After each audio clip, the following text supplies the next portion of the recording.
नगर में रूपसेन नाम का राजा राज करता था। एक दिन उसके यहाँ वीरवर नाम के एक राजपूत नौकरी के लिए आया। राजा ने उससे पूछा कि उसे खर्च के लिए क्या चाहिए, तो उसने जवाब दिया, 1000 तोला सोना। यह सुनकर सबको बड़ा आश्चर्य हुआ। राजा ने पूछा, तुम्हारे साथ कौन कौन है? उसने जवाब दिया, मेरी स्त्री, बेटा और बेटी। राजा को और भी अचंभा हुआ।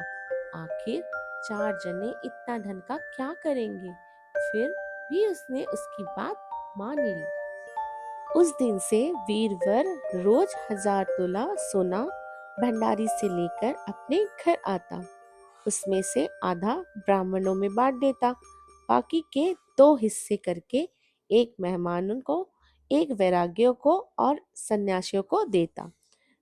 दूसरे से भोजन बनाकर पहले गरीब को खिलाता, उसके बाद जो बचता उसे स्त्री बच्चों को खिलाता और फिर आप खाता। काम यह था कि शाम होते ही ढाल तलवार लेकर राजा के पलंग की चौकीदारी करता। राजा को जब कभी रात को जरूरत होती तो हाजिर रहता।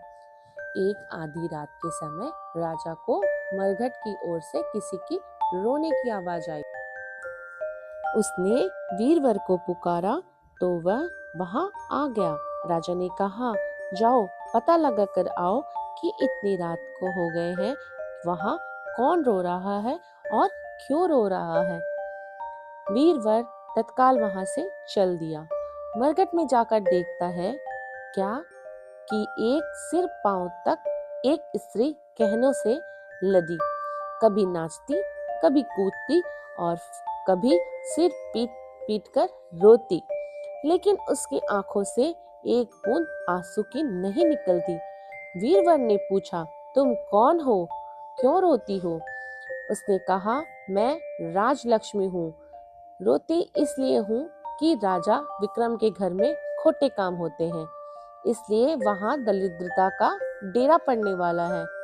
मैं वहां से चली जाऊंगी और राजा दुखी होकर 1 महीने में मर जाएगा। सुनकर वीरवर ने पूछा, इससे बचने का कोई उपाय है? स्त्री बोली, हाँ है। यहाँ से पूरब में 1 योजन पर एक देवी का मंदिर है। अगर तुम उस देवी पर अपने बेटे का शीश चढ़ा दो तो विपदा टल सकती है। फिर राजा 100 बरस तक बेखटके राज करेगा। वीरवर घर आया और अपनी